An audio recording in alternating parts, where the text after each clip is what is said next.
우리 지역에서도 75세 이상 어르신들을 대상으로 화이자 백신 접종이 시작됐습니다.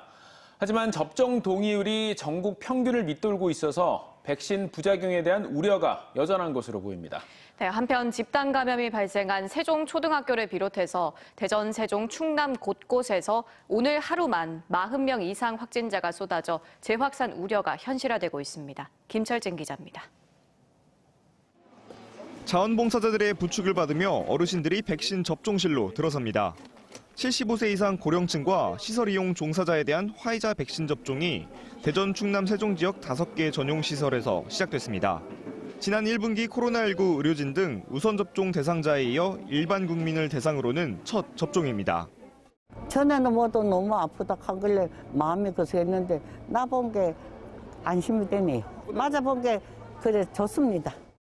대전 8만 2천여 명, 세종 1만 3천여 명, 충남 19만 2천여 명 등 지역 28만여 명의 75세 이상 고령층이 대상자로 6월까지 백신 수급 상황에 맞춰 진행됩니다.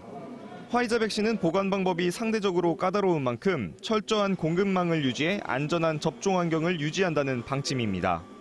접종 과정에서도 예진을 통해서 안전성 여부를 확인하고 접종 후에도 일정 기간 동안 경과를 보면서 이에 대한 대응을 하고 있습니다.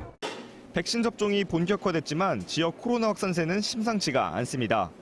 세종에선 초등학교 강사의 확진 이후 학생 7명과 동료 교사 가족 4명 등이 잇따라 확진됐습니다. 인근 학교 학생과 교사 가족 등 관련 확진자는 모두 23명이며 접촉자 1000여 명에 대한 검사도 진행되고 있어 확진자는 더 늘어날 수 있습니다. 확진자가 나온 4개 학교는 원격 수업으로 전환됐습니다. 확진된 교사들로부터 수업을 받은 학생과 교직원 등 767명을 밀접 접촉자로 분류해서 자가격리를 이미 명령을 했습니다. 대전에선 둔산동을 중심으로 횟집과 유흥주점, 노래방 등으로 이어지는 N차 감염이 계속되며 관련 확진자는 30여 명으로 늘었습니다. 감염 경로를 알 수 없는 동구 20대 확진자와 접촉한 20대 6명과 그들의 가족이 잇따라 추가 확진됐고 유성구 콜센터 20대 직원도 확진 판정을 받는 등 20대를 중심으로 확산이 계속되고 있습니다.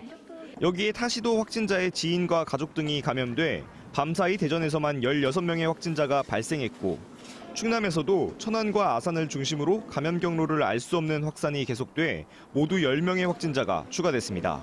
TJB 김철진입니다.